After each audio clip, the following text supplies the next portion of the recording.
તમારું ration card તમે જાતે કેવાયસી ઘરે બેઠા કરી શકો છો.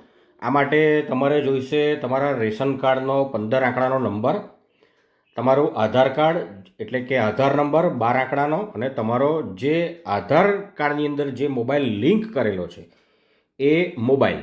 આટલી વસ્તુ તમે લઈને બેસો અને આ સ્ટેપને જો તમે ફોલો કરશો તો તમારું રેશન કાર્ડ જે છે એ જાતે ઘેર બેઠા કેવાયસી કરી શકો છો. ચાલો કેવી રીતે કરી શકાય હું તમને એની સમજ આપું. સૌથી પહેલાં તમે પ્લે સ્ટોર ઓપન કરશો. પ્લે સ્ટોરની અંદર તમે સર્ચ શોધશો. સર્ચની અંદર તમે લખશો માય રેશન, આની અંદર તમે લખશો માય રેશન કાર્ડ એપ અથવા માય રેશન પણ લખી શકો છો. અને અહીંયા આગળ તમે જોઈ શકો છો માય રેશન, અને એમાં મેં ઇન્સ્ટોલ કરેલી છે. ગુજરાતનો આ તમને મેપ દેખાય છે અને નીચે આ રીતના ઓપ્શન દેખાય છે અને અહીં ગવર્મેન્ટ લખેલું છે. તમારે આ એપ્લિકેશન જે છે તમારા મોબાઈલમાં ડાઉનલોડ કરી દેવાની છે. મેં ઓલરેડી ડાઉનલોડ કરેલી છે એટલે હું ફરી કરતો નથી અને હું સીધી ઓપન કરું છું. આ એપ્લિકેશન ઓપન થઈ જાય એટલે સૌથી પહેલાં તમારે નવા વપરાશકર્તામાં જવાનું છે. અને જો તમારો મોબાઈલ ઓલરેડી રજિસ્ટર્ડ હોય તો તમારે સીધું તમારો મોબાઈલ નંબર દાખલ કરી દેવાનો છે. હું નવો વપરાશકર્તા છું એટલે હું નવા વપરાશકર્તામાં જાઉં છું. આની અંદર તમારે તમારું પૂરું નામ લખવાનું છે. તમે ગુજરાતી, અંગ્રેજી ગમે તે ભાષામાં લખી શકો છો.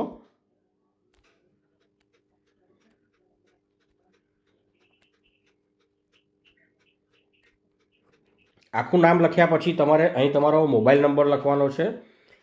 એ મોબાઈલ તમારી પાસે હોવો જોઈએ. એમાં વારંવાર ઓટીપી આવવાના છે. હવે હું મોબાઈલ નંબર ચકાસવાનો છું એટલે કે ઓટીપી આવશે. અને આ ઓટીપી જે છે મોબાઈલ વેરિફિકેશન કોડ જનરેટેડ. હવે આ જે ઓટીપી જે છે એ આની અંદર હું ઓટીપી એન્ટર કરવાનો છું. હવે હું મારી નોંધણી કરો એટલે કે મોબાઈલ નો ઓલરેડી રજિસ્ટર્ડ. આમાં ઓલરેડી રજિસ્ટર્ડ છે એટલે હવે મારે રજિસ્ટર કરવાની જરૂર નથી. તમારામાં રજિસ્ટ્રેશન થશે. હવે રજિસ્ટ્રેશનનું કામ પૂરું થયા પછી ફરી તમારે આમાં તમારો મોબાઈલ નંબર દાખલ કરવાનો છે. હવે ઓટીપી મોકલો. ઓટીપી જનરેટેડ અન્ય મોબાઈલનો. હવે ઓટીપી આવશે એ તમારે ઓટીપી આની અંદર દાખલ કરવાનો છે અને હવે ચેક કરવાનો છું. સક્સેસ. હવે હું હોમ પેજમાં પહોંચી ગયો છું મારા. આટલું કર્યા પછી હવે તમારે અહીંયા આગળ બે ઓપ્શન છે. તમે આની અંદર આગળ વધવા માટે બે ઓપ્શન છે. તમે અહીં નીચે ઉતરી અને અહીંયા આગળ તમે પ્રોફાઇલ જોઈ શકો છો. એની પર ક્લિક કરી શકો છો, અથવા અહીંયા જે 3 લાઇન છે ઉપર, અને અહીંયા આગળ 3 લાઇન છે ઉપર હોમ લખેલું છે એની બાજુમાં, ત્યાં આગળ ક્લિક કરી અને આમ તમે સ્ક્રોલ કરશો તો નીચે તમે પ્રોફાઇલનું ઓપ્શન જોઈ શકો છો. ત્યાંથી પણ જઈ શકો છો. તમને અનુકૂળ લાગે ત્યાંથી તમે એન્ટર થઈ શકો છો. હું પ્રોફાઇલમાં જાઉં છું. હવે આની અંદર મોબાઈલ નંબર દેખાય છે, વ્યક્તિનું નામ પણ દેખાય છે, ભાષા ઓલરેડી ગુજરાતી છે. હવે લોગિન પિન સેટ કરવાનો છું. તમને ઠીક લાગે એ તમે લોગિન પિન સેટ કરી શકો છો, અને ના કરવો હોય તો પણ ચાલશે. તમારું રેશન કાર્ડ લિંક કરો તો આની અંદર રેશન કાર્ડ લિંક કરો જે છે એની પર ક્લિક કરું છું. રેશન કાર્ડનો નંબર જે 15 આંકડાનો છે. ચલો રેશન કાર્ડનો નંબર આપણે એન્ટર કરી દઈએ. આધાર કાર્ડના છેલ્લા 4 અંક દાખલ કરવાના છે. કોઈપણ ફેમિલી મેમ્બરના 4 અંક લઈ શકાય જે રેશન કાર્ડમાં લિસ્ટેડ હોય. અને હવે હું સંમતિ આપું છું આ કામ કરવા માટે. અને હવે આધાર ઓટીપી જનરેટ કરો. હું આ કરીશ એટલે ફરી ઓટીપી આવવાનો છે મિત્રો, જે રજિસ્ટર્ડ મોબાઈલ નંબર છે એની અંદર. ચાલો હું આધાર ઓટીપી જનરેટ કરું છું. સક્સેસ. હવે આ ઓટીપી જે છે હું આની અંદર દાખલ કરવાનો છું અને ઓટીપી ચકાસવાનો છું. Ration card link successfully. You can update details now. Ration card જે છે એ લિંક થઈ ગયું છે સક્સેસફુલી. હવે હું એને અપડેટ કરું છું. આપણો આ એક સ્ટેપ પત્યું છે. આપણું કામ પૂરું થયું નથી મિત્રો. હવે હું આની બહાર નીકળી જાઉં છું. આટલું કામ કર્યા પછી ફરી હું મારી એપ્લિકેશનમાં લોગિન થવાનો છું, માય રેશનમાં. હવે અહીંયા આગળ તમને દેખાય છે આધાર કેવાયસી. આ ઓપ્શનમાં જવાનો છું. અહીં નીચે દેખાય છે તમને જુઓ આધાર કેવાયસી. હવે અહીં આગળ પહેલી સૂચના છે, બીજી સૂચના છે, અને પછી અહીં આગળ લખ્યું છે જુઓ ડાઉનલોડ આધાર ફેસ આરડી એપ. આ તમારો જે ફેસ આવે તમારો ચહેરો જે છે એ કેપ્ચર કરવા માટેની એપ્લિકેશન છે. તમારે એની પર ક્લિક કરીને ડાઉનલોડ કરી લેવાની છે આ એપ્લિકેશન.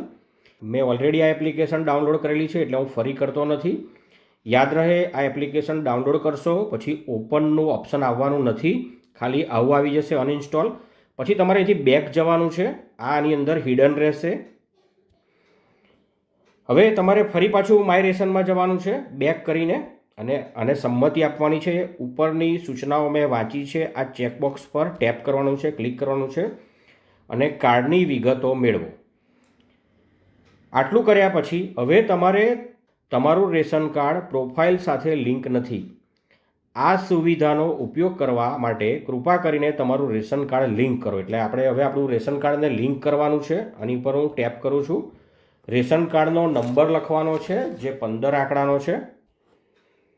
આધાર કાર્ડના છેલ્લા 4 અંક નાખવાના છે આની અંદર. તમારું રેશન કાર્ડ લિંક કરો એની પર હું ટેપ કરવાનો છું. રેશન કાર્ડની વિગતો, આ બધી સૂચનાઓ વાંચી લેવાની છે અને હવે હું સંમતિ સ્વીકારું છું આ ચેકબોક્સ પર ટેપ કરીશ અને આધાર ઓટીપી જનરેટ કરો. ફરી ઓટીપી આવશે. તમને ખાસ જણાવી દઉં કે અહીંયા આગળ ઓટીપી ક્યાં આવશે, કયા નંબર પર આવશે. તો તમે આધાર કાર્ડની જોડે જે તમારો મોબાઈલ નંબર લિંક કરાવ્યો છે એમાં જ ઓટીપી આવશે, બીજા કોઈ મોબાઈલમાં નહીં આવે. એટલે હવે હું ઓટીપી જનરેટ કરું છું. સક્સેસ. હવે ઓટીપી હું મેળવીશ અને આ ઓટીપી જે છે આની અંદર હું દાખલ કરવાનો છું અને ઓટીપીને ચકાસવાનો છું. Ration card link successfully. You can update details now. Ration card જે છે એ લિંક થઈ ગયું છે સક્સેસફુલી. હવે હું ડિટેલને અપડેટ કરી શકું. બહાર નીકળીને ફરી પાછું લોગિન થવાનું છે.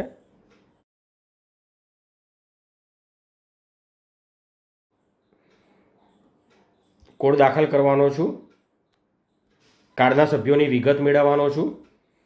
આમાંથી હું વ્યક્તિને પસંદ કરવાનો છું. જે વ્યક્તિ કેવાયસી માટે મારે જોઈએ છે એ મેં એને પસંદ કરી લીધો છે. આ સભ્યમાં આધાર કેવાયસી કરો. હું ટેપ કરું છું એની ઉપર. ઓટીપી જનરેટ થવાનો છે હવે, એટલે ઓટીપી જનરેટ કરું છું. આધારની અંદર જે મોબાઈલ રજિસ્ટર્ડ હશે એમાં જ ઓટીપી આવશે મિત્રો, યાદ રાખશો. હવે એ ઓટીપી આની અંદર દાખલ કરું છું. ઓટીપી ચકાસું છું. OTP verified. હવે મારે ફોટો કેપ્ચર કરવાનો છે. OTP verified. હવે જુઓ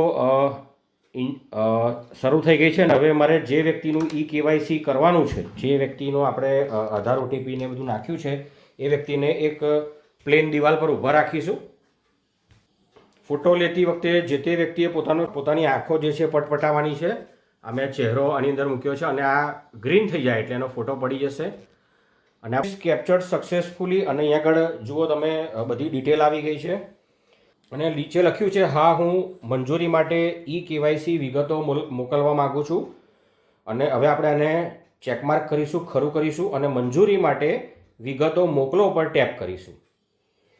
request sent to concern supply office for approval. આ કામ થઈ ગયું છે. રજિસ્ટ્રેશન સફળતાપૂર્વક થઈ ગયું છે. હવે 2 થી 3 દિવસમાં આ વ્યક્તિની એપ્રુવલ આવી જશે મિત્રો. એટલે કે એનું રેશન કાર્ડ જે છે એ કેવાયસી થઈ જશે.